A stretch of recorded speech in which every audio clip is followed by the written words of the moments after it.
I sometimes forgot to be present and celebrate each moment. Because if you're all the time focused on reaching the top of the mountain, you'll reach the top of the mountain and see that there is again another top that you can reach, right? So you might as well enjoy the walk up. Welcome to the Seeing in the Dark podcast, the podcast for new ways of leading and doing business. No more separation between money, power, and leadership, and being a deeply spiritual human being. Seeing in the Dark is about walking paths that have not been walked before and truly making a change in a world in which old ways are crumbling. My name is Nicole Nima Costeres, CEO of a multiple six-figure soul-based business, and here to take you into the mysteries of purpose, power, intuition, and soul-based leadership. May you embody your own unique essence so deeply that your vibration naturally teaches, inspires, and assists others. Let's dive in. Hey girls, today I want to share with you about how my business grew times 42 since I started it. Now, I'm going to have to say that I'm in business already for 10 years. I started completely inexperienced when it comes to business, yet really rich when it comes to spiritual development and deeper connection with embodiment of my soul's purpose. So I want to share with you about how that happened. How did I grow my business times 42? Like, what kind of number is that anyway? Because when I see that, like I have my notes here right beside me, and when I look at it, I'm like, that doesn't even make logical sense times 42, right? And I really feel that when we birth our business from the inside out in deep communion with the mystery, logic kind of goes out of the window and time starts to morph itself around magic. So, my first year in business, I made 5,000 euro in revenue over the whole year. So that kind of shows that I was really, really at the beginning stages of what it means to be an entrepreneur, what it means to ask for money, what it means. Like, I didn't know anything. I didn't know anything about websites. I didn't know anything about anything when it comes to business. And so my first year in business was 5,000 euro as a year revenue before tax. Like, it's really like insane to think back of and the journey that I've gone through over the last 10 years. Now, these 5,000 euro were mainly made up of some coaching sessions, but mainly massage work. I was charging like 50 euro per massage, and I was doing massage next to my full-time job as a social worker. And over the years, like I was not an overnight success. There are these amazing friends that I have that grew into a six-figure business after only being 1 year in business. That was not me. Like it took me time to understand how this realm of business works, like how this realm of stepping more fully into your mission works. And I just want to see where I'm going to go. Let's first go to how my business grew over the course of these 10 years, because my first year was 5,000 euro. And then the next one went into, I think, 10,000. And then it kind of stayed around that 10,000 euro per year mark until 2017. So 2017, it was still something around 10,000 euro in my yearly revenue. Now, something changed around 2018, and I think that when I look back, it was very much connected with my work shifting more international and me daring to simply come out more. Like hiding has been one of my biggest challenges, and I will definitely do a full episode on the secrets to unhiding yourself. But to not like drift off too far, I want to stay with this because 2018 and 19 were, I think, around 25,000 euro in yearly revenue, which for me at that time was amazing because I was making actually more or the same, probably a bit more than working full-time as a social worker. Full-time as a social worker in the Netherlands would probably be more like 1,500 up to 2,000 euro per month. for working a job that is intense. Like I was working with children that were having like parents with psychiatric problems, and a lot of the children would like either be really pulled back and silent and not talk yet at 5 years old, or they would be really outward and aggressive and like asking for attention in yeah, a bit unhealthy ways, I would say. So it was an intense job and I had to work my ass off, to be honest. I loved it and it was intense in a system that I didn't agree with at all. Um, but from the moment I quit my job in 2016, I could really feel that shift where I said, I am going to surrender to that deeper intelligence through my resonance, moving now through life with that as the number one guide.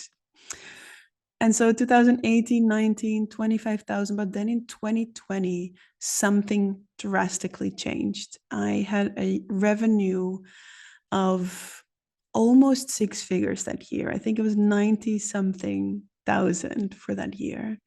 And the beautiful thing was that the first 5 months, I didn't make anything.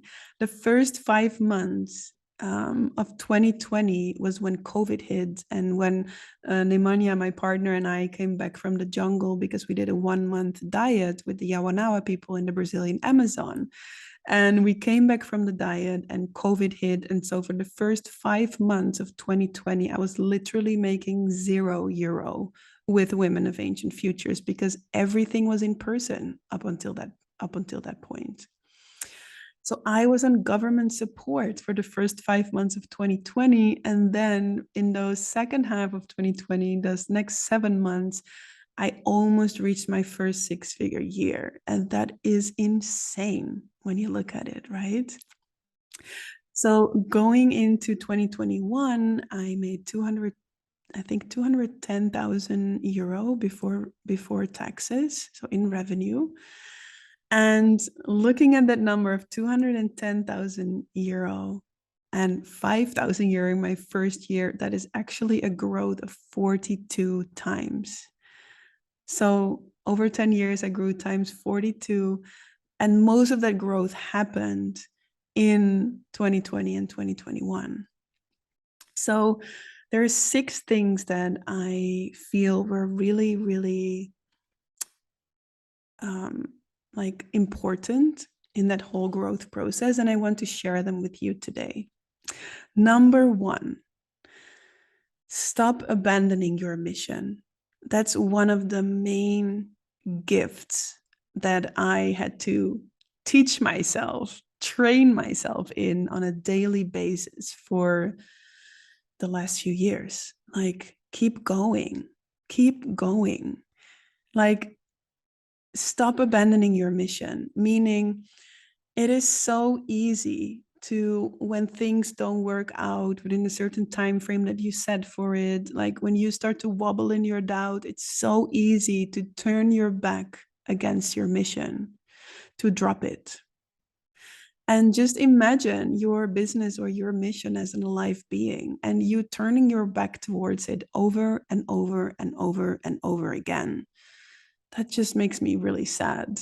Because that's what I started doing. I started seeing like, wow, Nicole, like every time when insecurity hits, every time when I feel wobbly or I feel like maybe I cannot do this, I turned my back towards my mission.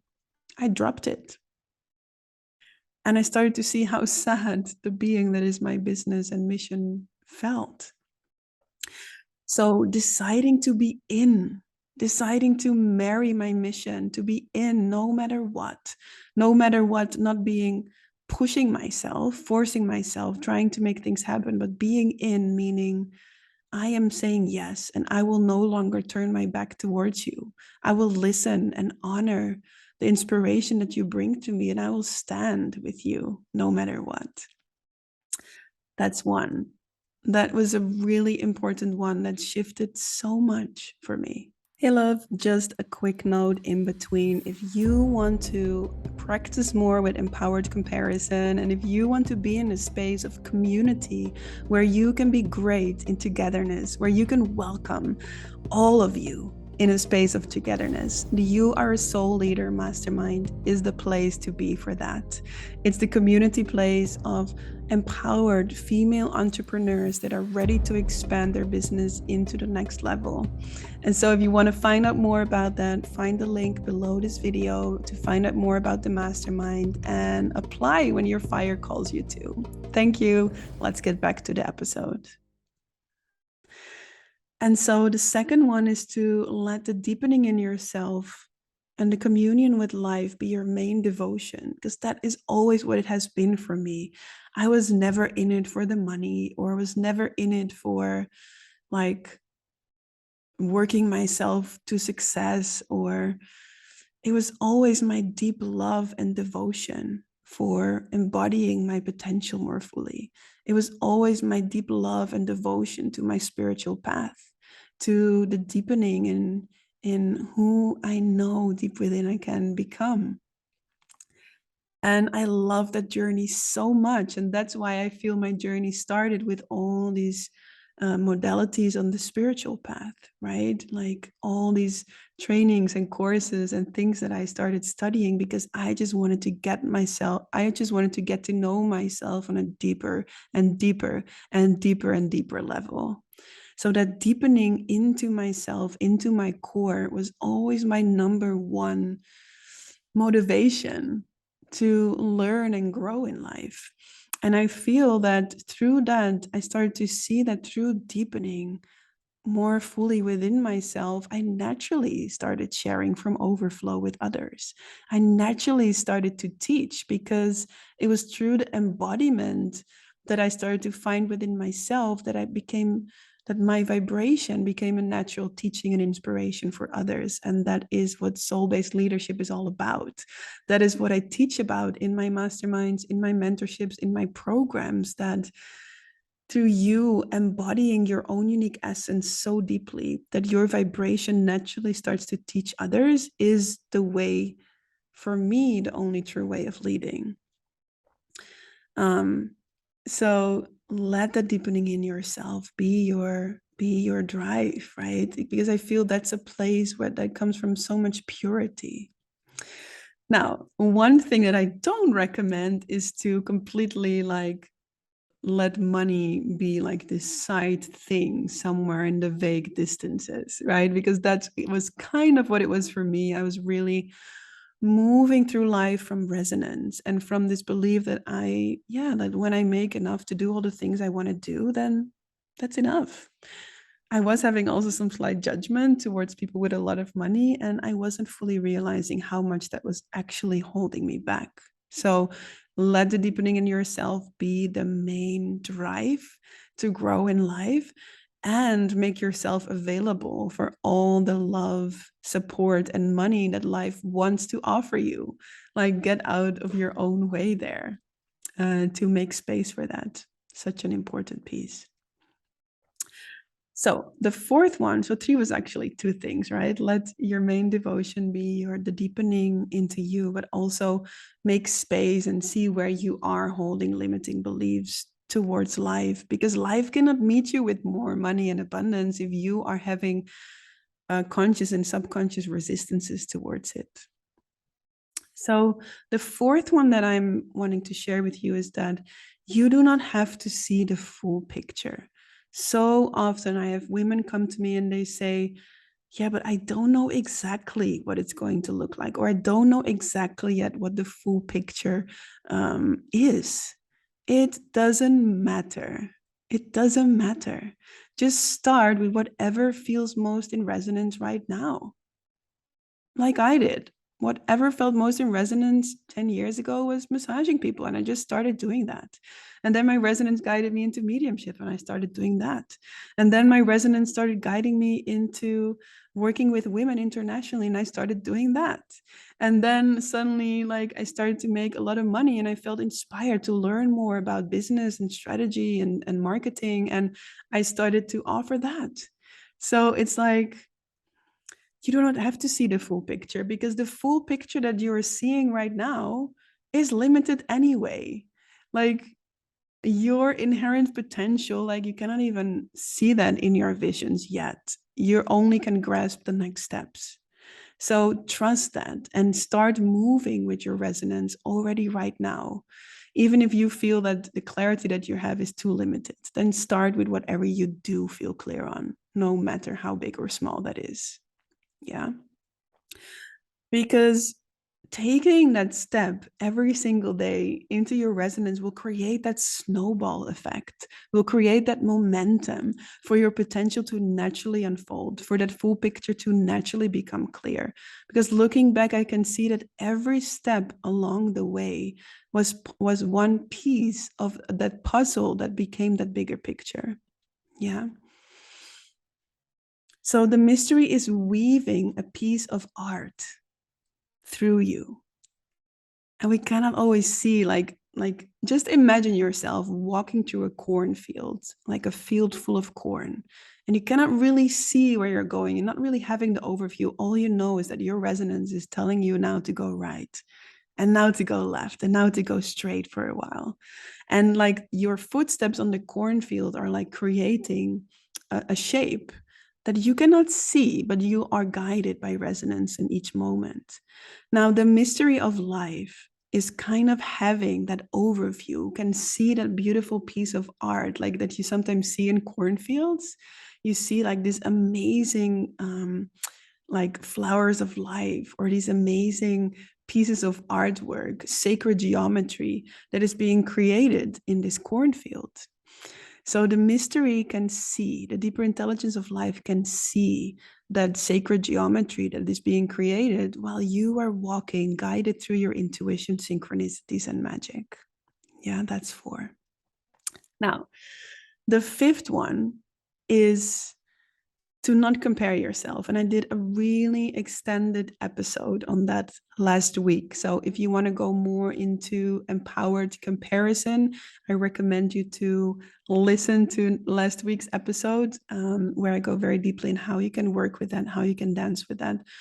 But it's about really trusting your own journey, really trusting your unique way. Because looking back, my path is nothing compared to anyone else. And it's the same for you. Your path is nothing compared to anyone else. And I had this really interesting thing happening. Like I was with my partner and 2 friends on a naturist camping. How do you say that? Nude camping in Croatia for 10 days. And we were playing this game together. It's called Karuba. And Karuba is actually very similar to this sacred geometry in the cornfields, because you need to like build a path to have your little guy go walk to one of the temples. It's a board game. So you have to kind of create, like from the numbers that are being called, you have to create a path from your little persons towards the temples, right? And so when you compare your path to other people's path, I just noticed I kept losing the game. I was all the time looking at how is Nemanja? What is he doing? What is the path that he is creating from his little man to the temples? And what are my friends doing? How are they creating their path? And I would just lose the game. And then one round we decided to cover up our boards. So we put all these like screens around our boards, and it was impossible to compare our paths. The only path I could see was my path. And it was very interesting because I noticed it was so much easier for me to see where I was going. It was so much easier for me to create that path from the little guy needing to walk to the temple and creating that path for him. And actually, what happened is the next 2 rounds, when we played this game blind, I won. And it was such a beautiful, like a bit silly in a way, yet such a deep lesson for me that when I don't compare my path to other people's path, I'm actually winning. Meaning I'm actually able to create my path in my own unique way, letting it be guided from my intuition, and it works so much more effortless. So that's number 5. And again, if you do find yourself comparing, then listen to last week's episode where I go really deep into that. And the last one is to enjoy the ride. And this is something that was so important for me because I'm a Sagittarius, I'm a generator, and I have a lot of fire in my astrology. So I tend to be on the edge of my expansion, meaning I tend to look forward and forget to look backwards and see, like, oh, wow, this is actually the growth that I've been going through. I sometimes forgot to be present and celebrate each moment. Because if you're all the time focused on reaching the top of the mountain, you will reach the top of the mountain and see that there is again another top that you can reach, right? So you might as well enjoy the walk up. You might as well enjoy the flowers that are next to the path. You might as well enjoy the butterflies or the birds or the snakes that cross your path while you're walking up that mountain. You might as well feel the breeze on your skin or hear the sounds of the nature. You might as well enjoy the ride, because when you reach the top and you see the view, that's it. Like, it's something I really had to learn. There is so much beauty in the journey. So, really taking a moment and multiple moments and many moments to enjoy your journey. Look around and see the abundance that is already here. Look around and see the beauty and purity that is already in your heart. Look around and see how life is already confirming you with amazing synchronicities and magic. And the more you can acknowledge that, the more you can see and celebrate what is already here, the more you can enjoy the ride, the faster your growth actually is going to happen and become. The faster your growth is going to accelerate. And that is something to really breathe in, because I've seen it in my own process and I see it with so many women that I work with in the mastermind, in my mentorships. So much harshness on themselves, holding themselves so strict, punishing themselves when they don't get the results they want to within the time frame they've set for themselves. So can you be gentle for yourself? Can you celebrate each step that you're taking, each expansion that you're going through? And this is why in the mastermind, which is the You Are a Soul Leader Mastermind, which is my 6-month mastermind where I work together with a group of women that is expanding their business in deep connection with the mystery, and supported with tools and marketing and strategies that feel deeply aligned. I can really, like, we have a celebration channel in our community space, and I invite women to do a celebration each week. Each week we celebrate together, small and big wins, because sometimes women will say, yeah, but I didn't make any sales this week. So what can I really celebrate? Or I didn't really get to that big goal that I'm having for myself. But can you see that there is so many things that you can celebrate? Can you celebrate that powerful insight that you were having while you were biking to meet a friend? Can you celebrate the moment where you decided to breathe out instead of push yourself? Can you celebrate that you said no, where normally maybe you would give in and try to please others? Can you celebrate that you were unwavering this week in your promotion and in the way you share about your offers? Can you celebrate to what to you seem like a small thing, but is actually big, is actually huge when it comes to living your mission, building your business, accessing your dream life? Celebration is huge.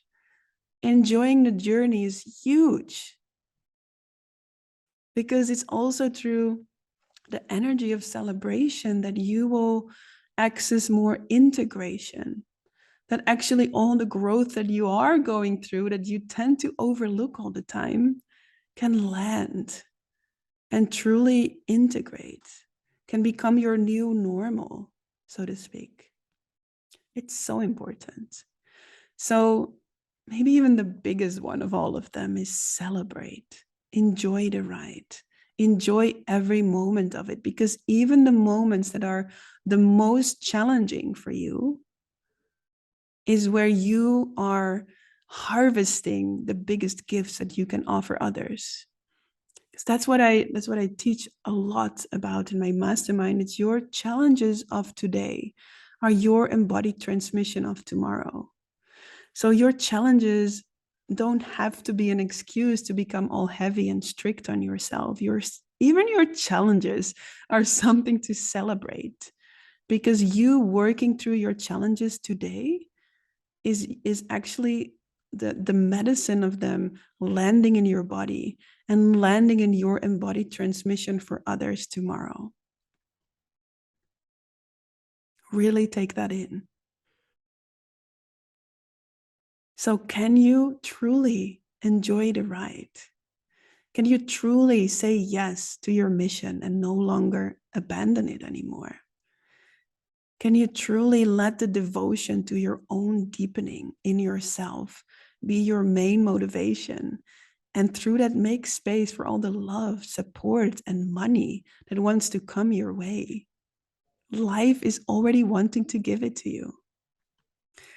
Can you let go of needing to see the full picture and already take that step?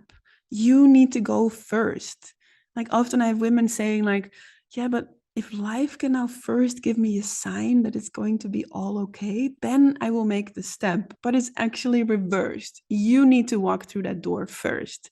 You need to be okay with being uncomfortable or even scared as shit. You need to feel the fear, feel the doubt, and do it anyway.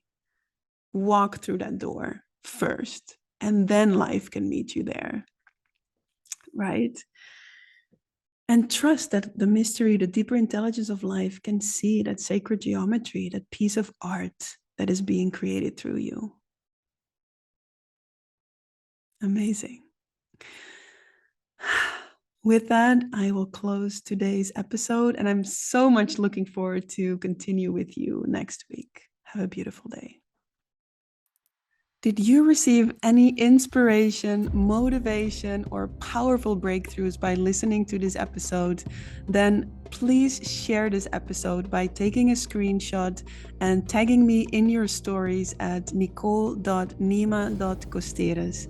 I would love to celebrate you, share you in my stories, and it would mean so much to have my work reach more powerful, passionate women like you. Thank you so much, and looking forward to see you next week.